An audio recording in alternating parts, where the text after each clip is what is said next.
So just a quick follow-up on the last few sessions. You heard Deli, who's a Brazil talent that's been immersed in Silicon Valley for a long amount of time, in a company that I think all of us admit is one of the great references to date of innovation and human capital management. And that talent is coming back to Brazil to build new technologies. And at the same time, we also saw Matt, who's an American. I had the pleasure of meeting him when he was at HubSpot. And now he's in Brazil, Rock Content, really bringing a lot of the best knowledge of sales into the region as well, which is fantastic. It's not just us Brazilians, I'm Brazilian as well, trying to build and evolve best practices, but it's mostly this exchange of talent across borders that makes a big difference. And part of the reason why Silicon Valley is so important, is going to remain very important in this front for a while. Another type of player that also does that cross-mingling of best practices, know-how, et cetera, are investors. We have the pleasure of Red Point Ventures, one of the few kind of cross-border funds. We're delighted to be doing this event with Red Point Ventures. And also we have the pleasure, and I have the pleasure of being able to introduce you to Brian from TPG Growth. For those of you who don't know, you should definitely read up on TPG Growth. It's one of the growth funds that very successfully entered the growth stage of investing in SaaS companies worldwide. So we spoke in the morning section of this event of going international and expanding. And it's sometimes into Latin America, sometimes it's into the world, and sometimes it's into large emerging markets. And TPG Growth has done has experience in a lot of different fronts of going internationally. So without further ado, let me introduce you to Brian.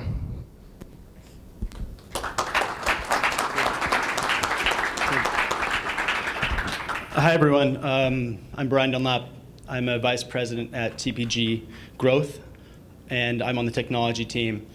Just as a show of hands, I literally got off the airplane half an hour ago, so I'm not exactly sure who's in the audience.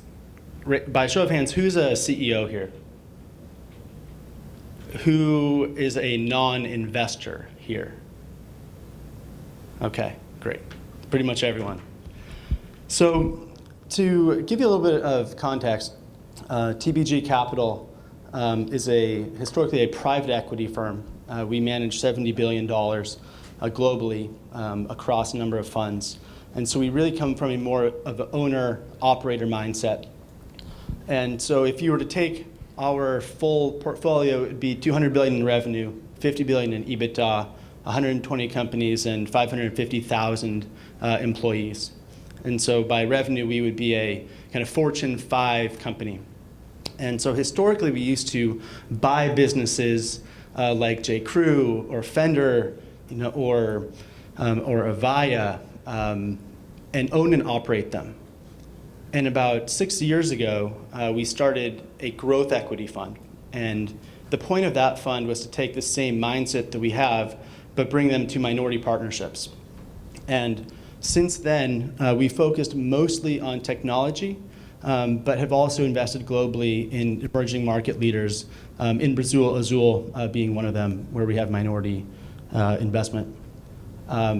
Just to skip through this quickly, we've invested $8 billion in 32 software companies since 2000. And we're not just SaaS investors. Today, we definitely spend, and I spend almost all of my time in SaaS, so investing in businesses like Box or Domo or Spotify, but we also invest in platforms, Airbnb, Uber being another, and as well as on the private equity fund, investing in more slow-growing incumbents. And these are the guys that you guys are disrupting. And we're the same team that works on both. And we think that actually gives us a unique perspective because we can see on one hand, what the best-in-class companies are doing and what they do well, and also see what the disruptors are doing. And so we definitely have a perspective on both sides of the market. By revenue, our SaaS portfolio would be bigger than Workday, and we see a lot of companies. And really, this is why I'm here today. I have never been a CEO. I have tremendous respect for CEOs. I often wish that I were, but the one person that I do manage is sitting right there. His name's Cyril. That's all I got. Unlike you guys, who manage full teams and sales organizations, I have one guy. Luckily, he's pretty good. And so our funnel, every year we look at about 1,500 opportunities. We take about 500 calls or meetings. We spend time with about 200 of them. We dig into 20 to 25. We put in about 10 term sheets a year that we're very serious about. Unlike other earlier stage investors in the valley where they keep term sheets in their pockets and just hand them out. We're very selective on who we provide term sheets to, and we make about 3 to 5 investments per year. This year, we made a $250 million investment in Spotify. We're going to invest about $1 billion in McAfee, the antivirus software.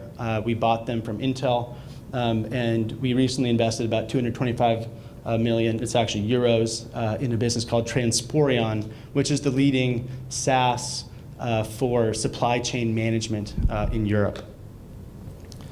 So what I'd like to talk to you guys about today is a few things. One, just kind of generally, what are we seeing from our vantage point in the market? Typically, we invest in Series B, C, and beyond in a lot of pre-IPO rounds. And so I'd like to provide you a little bit of context of what we're seeing, provide you a little bit about the metrics that we care about, and then lastly, just stepping back, a few thoughts that we have, having seen a lot of companies over the last few years. And so what's going on out there? So in 2016, we're coming off a significant run in venture capital and growth equity investing. The peak was in 2015, and we're down slightly from that, partially because of macro and partially because there are fewer mega rounds happening.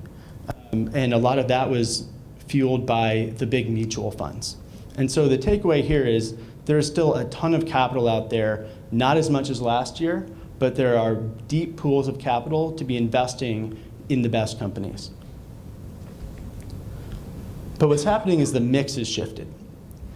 So today what you're seeing is more and more there are larger and larger rounds. And so it's about 60% in the US are about $25 million and above. So you're seeing more kind of Series B type rounds where investors are piling on after businesses have demonstrated product market fit and that their unit economics are working. And so it definitely has a bit of the characterization of kind of the Series A kind of chasm. But what you should take away from this is, if you can get to a point where you've demonstrated that you have a market, you've demonstrated that you can scale, and you've demonstrated that unit economics work, there is capital available to you. I'll touch on this very briefly. I'm sure you've been reading about the markdowns that have happened, in a lot of the unicorns: Pinterest, Airbnb, Cloudera, Dropbox, Palantir, Snapchat. I wouldn't worry about this. This is somewhat of a unique circumstance due to the fact that mutual funds, in the United States were coming before the IPOs and investing, which is typically just not their business. And what's happened over the last year is the number of huge investments that they've been making have decreased dramatically. So do not worry about these markdowns that you're reading about in the journal and TechCrunch. That is not a problem. There are tons of unicorns being built and being minted almost every month. And here are a few of the names. And what you'll notice is almost all of these are enterprise. Very few of them are consumer. And why do we think that is? We think that's because, frankly, there are deeper profit pools and there are better business models. So shifting gears a little bit from the venture environment to valuation quickly, what we're seeing in the public markets and how businesses are being valued. SaaS is outperforming everyone. Not the NASDAQ, the Dow Jones, the Russell 2000. SaaS fell faster, but has rebounded faster over kind of the big dip in the market this year. investors are continuing to pay a premium for growth. And we've done a bunch of analysis, and really where the band breaks is at 30% annual growth per year.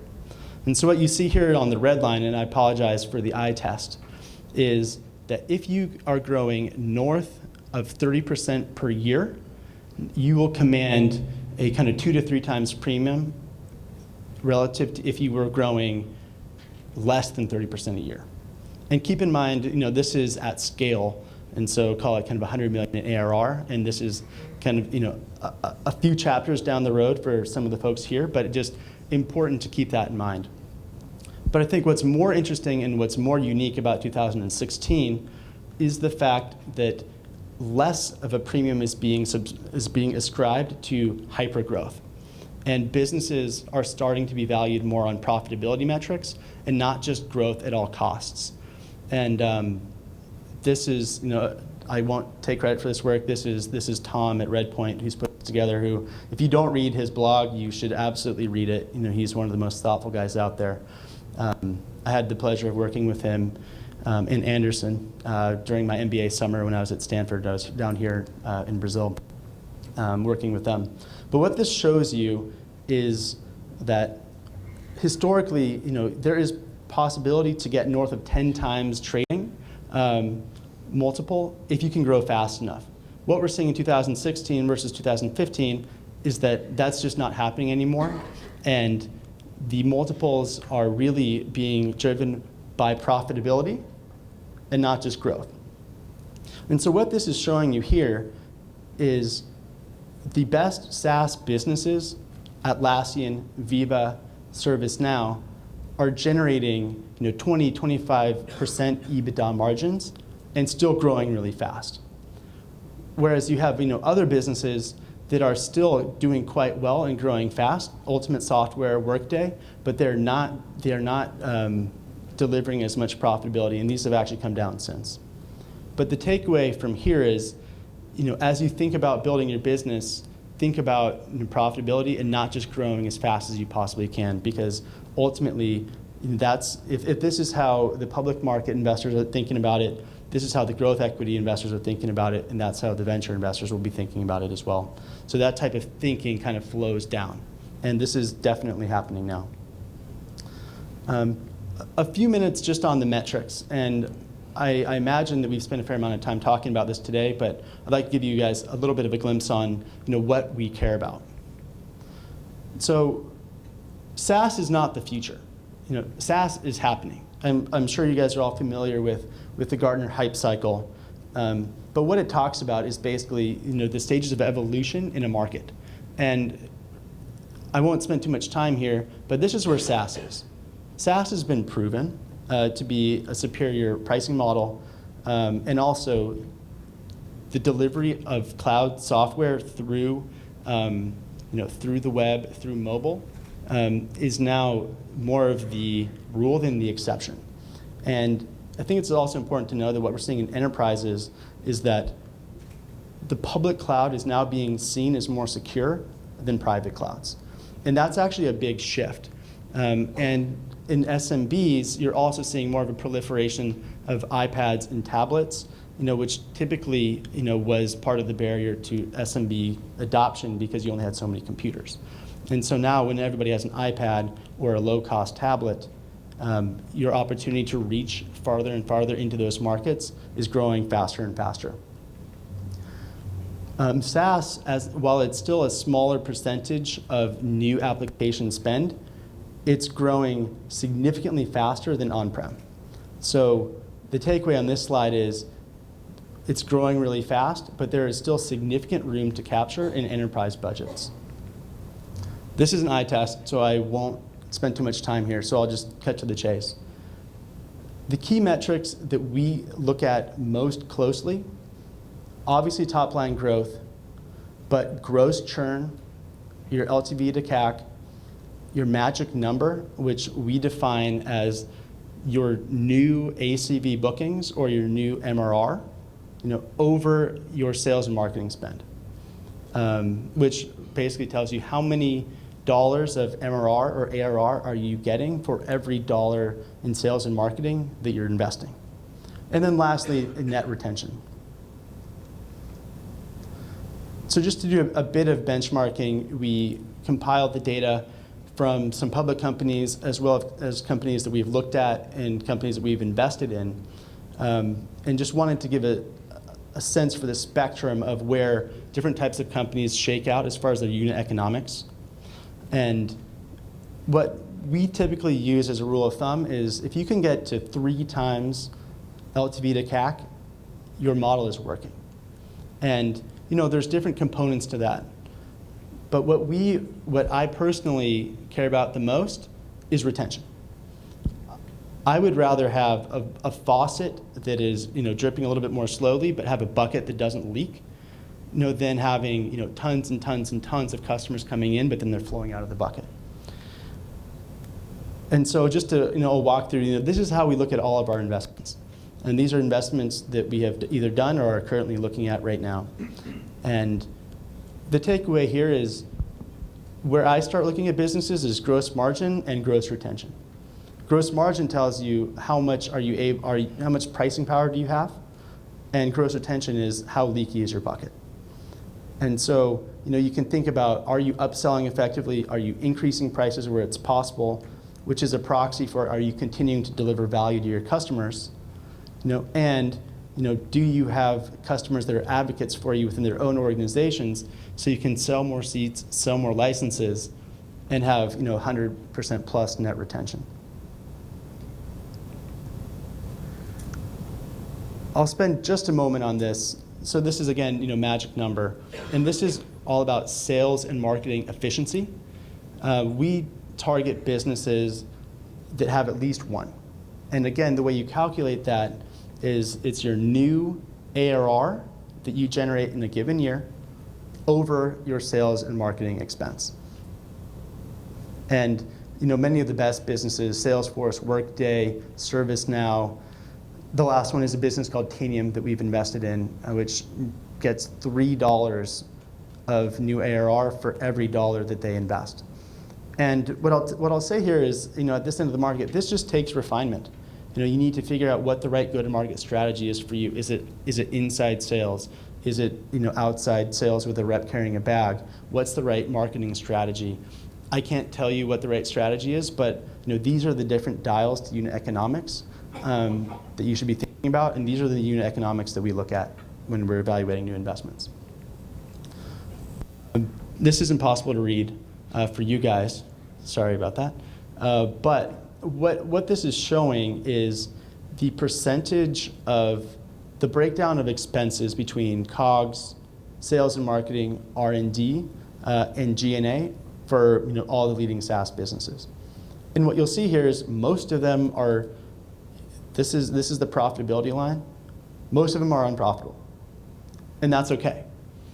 What really matters to us as investors are what are you doing, how are you allocating your expense spend across your organization, and does that align with your strategic priorities? But one thing that I think is relatively common, that I will hope that you take away from this is, to the extent possible, give yourself breathing room by creating gross margin. And obviously, that depends on your scale, and it takes a while to build enough scale to deliver gross margin on your software. But to the extent to which you can get software gross margins of 70%, 75%, and north, if you're able to do that, you can make enough money below gross margin to start investing more in R&D and product, to start investing more in your go-to-market organization. And all of that compounds into your CAC, all that compounds into the amount you're able to spend in retaining customers. And really, this is the way we think about businesses. And when you get to scale, we're big believers in the rule of 40. And what that means is, if you were to add your growth rate plus your EBITDA margin, 40. So it can be 30 and 10, 20 and 20, 10 and 30, but we think the most healthy businesses have the sum of growth and EBITDA margin summing to 40. And so this is something to aspire to. Very few companies do it. But what you'll see is in the public markets, they trade at almost 2x, well, 2.5x the multiple of those that don't. So this was all kind of boring and pretty dry. So I just thought I would give you, a few thoughts about what really matters here. And these are the questions that guys like Cyril and I ask ourselves when we're looking at a new opportunity. And that is, does this company have an awesome product that delivers ever-growing ROI to its customers in exciting markets? And I think, as you think about your businesses, how more emphatically can you answer yes to this question? The second is, why is this company growing? Is it because there's tons of greenfield out there and there's just unlimited runway? Or are they doing such a good job that they're disrupting markets and they're just replacing incumbents time and time again? And are they able to reach and sell customers efficiently? How good is your marketing organization? How quickly can you get tons of leads, but more importantly, can you do so efficiently? And can you do something with those leads and score them in a way that your sales organization is able to take those leads and do something with them and sell them quickly? Do the unit economics come together in a way that makes sense? And so this is thinking about, do you have a pricing model that makes sense for the customers you're going after? How is your retention? And lastly, what is your CAC? And how is that evolving? What you'd like to see is the customer acquisition cost staying flat or going down over time. But what we see in a lot of businesses is actually it increases over time. And that can be fine, but you need to have a handle on why that's happening. Are the customers renewing? If a company doesn't have really strong renewal rates, I typically pass quickly. And the reason is there's probably a problem in one of three areas. One, the product isn't necessarily that great, or it's not as developed as it should. Two, its pricing model is broken, and it's either priced way too high, and it doesn't have enough value to justify that price, or they haven't sold it well enough. Or three, they just don't have the right people in the right seats. And lastly, does this company challenge, reward, and retain their own best talent? Because as we know in SaaS businesses, you have to sell your customers again every month, every year. And in order to do that, you need great people, not just at the top, but at the front lines in your customers. And so I don't look just at retention of customers, but I look at retention and turnover in the company themselves. Okay, you can't see this, but what it is it's an org chart. And it's, you have the CEO, the sales, the marketing, the product, support, and it kind of blows up over time. Does this look familiar to any of you guys? Someone raise your hand. Great. So this is how we are taught to build and manage growth. I'm going to give you just a few thoughts on some things I learned at Stanford GSB and some things that I've seen as I've watched companies grow. An example of this was I was working for General Atlantic in 2010 here in Brazil, and we invested in Peixe Urbano. We were the Series A in that round, and when I invested, Julio had 30 people. When I left 2 years later, he had 900 people in Peixe. And something that I learned from that experience, and he was very skilled at what I'm about to tell you, is it's really, really hard to scale that fast. And so what happens is, as you're scaling, you build out the different functional areas, and it happens really quickly. And what you do is most of the time, CEOs focus here. Who's my head of this? Who's my head of this organization? Who's my head of product engineering? And then you keep focusing on this area right here. And what you're able to do then is you're able to gain order, stability, and scale. But what happens is when you get into hyper growth, you, as CEO, I've noticed, lose the ability to drive culture, to have visibility into customer experience, and to really keep a service orientation, which is really critical in SaaS. And so what I've noticed, and Julia was actually able to combat this, was as companies grow, it's easier to get farther and farther away from the customer as a CEO. And so what I noticed that works, CEOs that avoid spending too much time focusing on managing their managers. And what they do well is empower and inspire the employees that still touch the customer.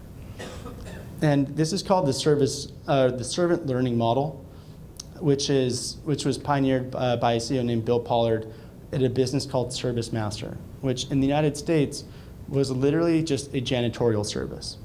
It's one of the least sexy businesses there is, but he had this culture where the CEO, he put himself at the bottom of the org chart. And what he did was he invested, as the company grew, he had more investment and more focus in those employees that touch the customers. And I truly believe that this is the way to build a SaaS organization because it's all about renewals and it's all about delivering ROI. And so if you can grow while still keeping focus on your customer success managers, on your salespeople, on your marketers, on the front lines, that's what I've noticed really works well. And the thing is, how do you do this as a CEO? The reason why this exists is because a pyramid is really stable. That's why the Egyptians built pyramids like they did, because this is the most stable structure there is. This is not stable. And so what are the ways that, as a CEO, we've observed that they can still run and manage a fast-growing organization while keeping focus and keeping these guys engaged?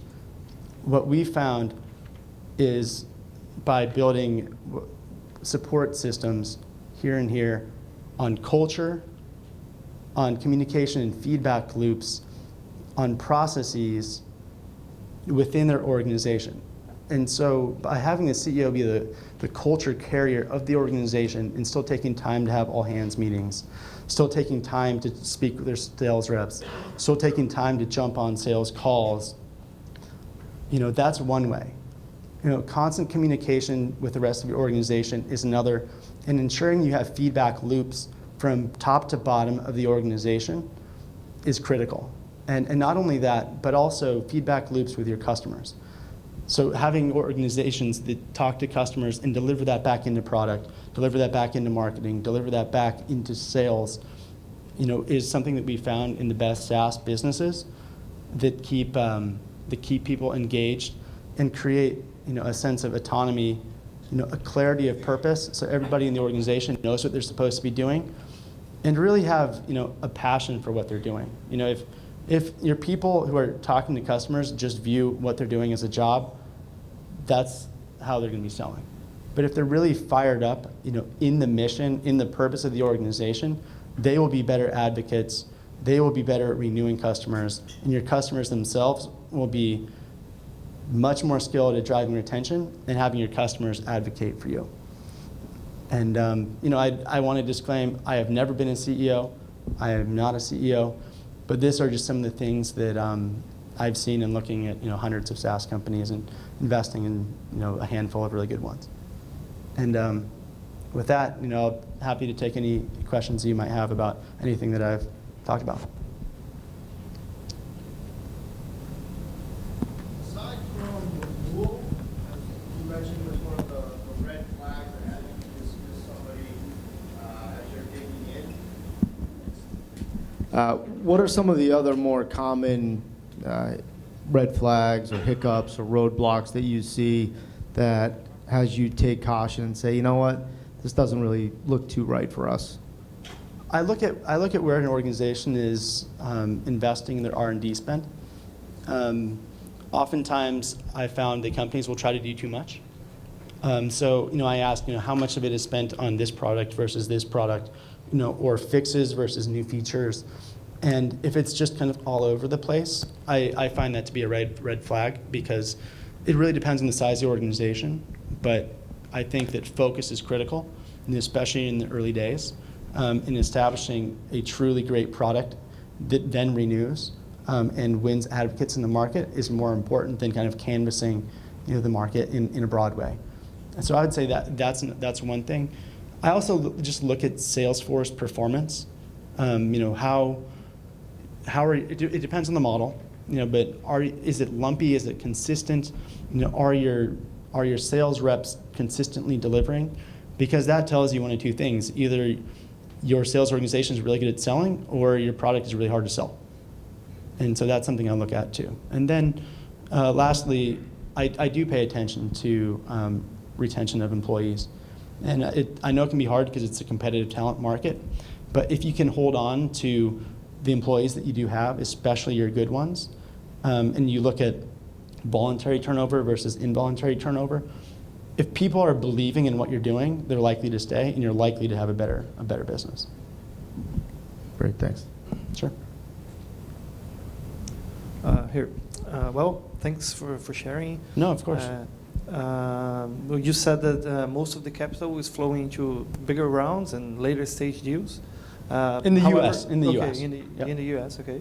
But you say that Series A and Series B markets are still alive. And what do you expect from your standpoint, the ballpark metrics for Series A, Series B round as of 2016, 2017? By which metrics? What do you mean? Annual growth, MRR, etc. For Series A and Series B rounds, what are the ballpark Sure. metrics apart from everything else you've already shared? Sure. Of course. No, that's a great question. I would say, Series A investments will, in terms of dollars invested, I would say will probably remain between kind of 8 and 20 million.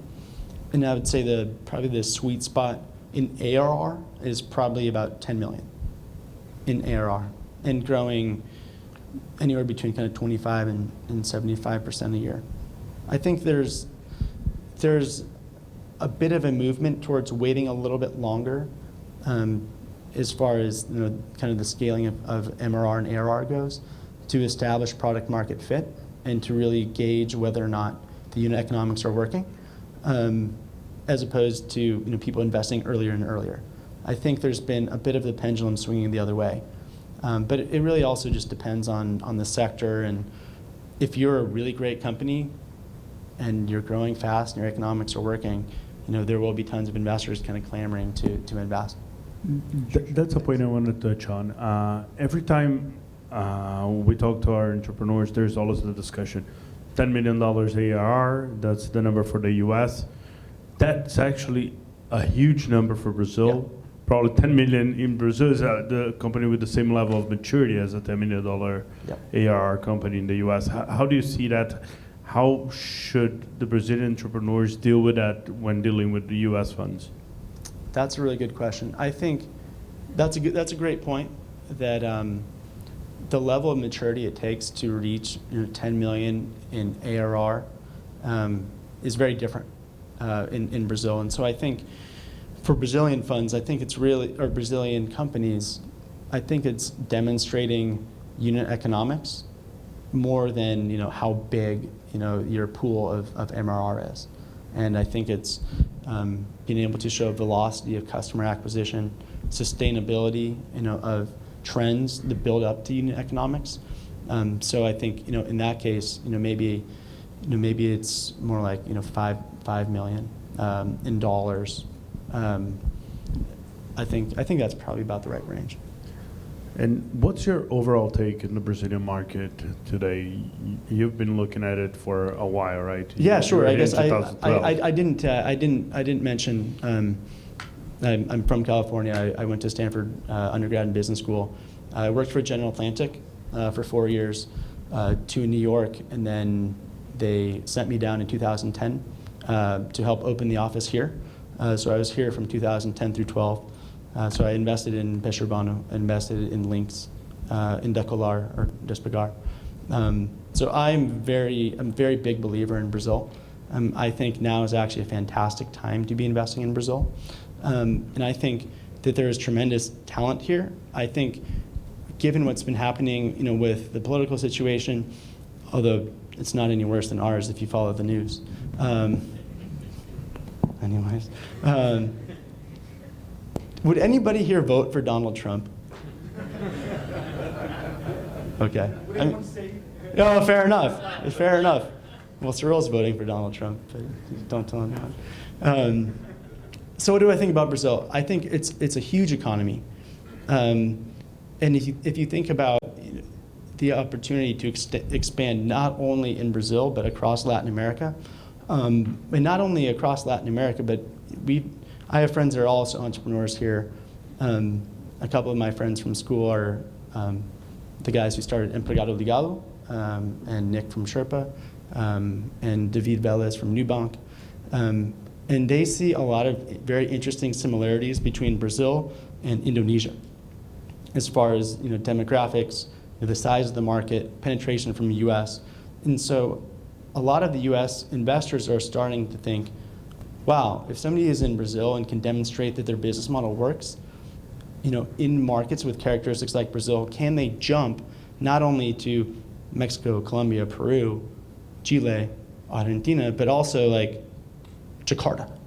And so that's very much on our minds. And so I think there's a really big opportunity for Brazil to be kind of the launching pad for rapidly developing emerging markets worldwide. And so it's not just Latin America, but I think it's, can you demonstrate a business model in Brazil that can work around the world? And so that's the way that we're thinking about it.